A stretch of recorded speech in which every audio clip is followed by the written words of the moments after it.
এই যে সামনে কোরবানির ঈদ আসতেছে, দেখবেন অসংখ্য মানুষ আছে যারা কোরবানির দিন ঘরের গেট বন্ধ করে রাখে, ঘরের মেইন লোহার গেট বাইরে যেটা ওটা বন্ধ করে, এরপরে ভিতরে সেগুন কাছের গেট যেটা আছে ওটাও বন্ধ করে, তারপরে আস্তে করে ফ্রিজের গেটটাও বন্ধ করে।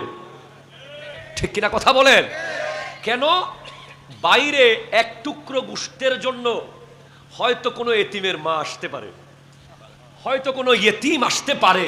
কোরবানির গরু এটা এতিম, মিসকিন, ফকির, গরিবদের হক। এটা ওদের প্রতি দয়া নয়, এটা ওদের প্রাপ্য।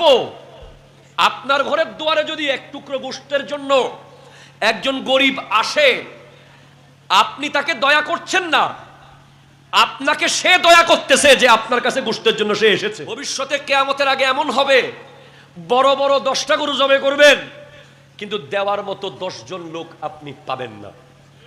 লা ইয়ানালাল্লাহু লুহুমুহা ওয়ালা দিমাউহা ওয়ালাকিন ইয়ানালুহু তাকওয়া মিনকুম। আল্লাহর কাছে গরুর গোশত যায় না, গরুর রক্ত যায় না, গরুর চর্বি, নলা যা আছে সব দুনিয়াতে থাকে, আল্লাহর কাছে পৌঁছে যায় আপনার অন্তরে কি আছে। এই কোরবানি কার জন্য করলেন? আমাদের সমাজে কিছু অতি চালাক মানুষ আছে, মনে মনে প্ল্যান করে যে 1 বছর স্বর্ণ হরিব না গরু বেরিয়ে রে, আছে কিনা কথা বলেন? 1 বছর মোটামুটি 12 মাস আগামী কোরবান পর্যন্ত এই গরু দিয়ে সংসার চালিয়ে নেওয়ার একটা প্ল্যান যারা করেছে, দেখা যায় কোরবানের পরের দিন সিনায় হালকা ব্যথা। এবার যখন টেস্ট করতে গেছে, ডাক্তার বলছে আপনার লিপিড প্রোফাইল বাউন্ডারি ক্রস করেছে, গরুর গোশতের দিকে তাকিয়ে থাকতে পারবেন, খাওয়া যাবে না।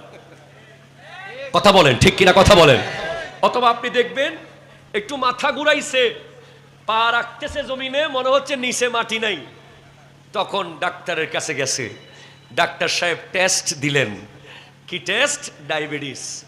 দেখে ডায়াবেটিস হাই। আই হাই হাই, কি করব? তিতা করলা খান কোরবানের পরের দিন, গরুর গোশত আর খায়েন না। এজন্য মনে রাখবেন, এতিমখানার বাচ্চারা সবার আগে, এই এতিমখানার আশেপাশে যারা গরু কুরবানি দেবেন, অবশ্যই আমি মনে করি, ওনারা কেউ বলেছেন কিনা আমি জানি না, আমি বলতেছি, সবার আগে আপনার গরুর গোশতের সবচেয়ে সুন্দর একটা পিস, যেটা আপনি সবচেয়ে ভালো টুকরা মনে করেন, এটা এতিমখানার জন্য নিয়ে আসবেন ইনশাআল্লাহ। হাত তুলে বলেন পারবেন কিনা ইনশাআল্লাহ? আল্লাহ কবুল করুক, আমিন জোরে বলেন। রান্না করে নিয়ে আসবেন।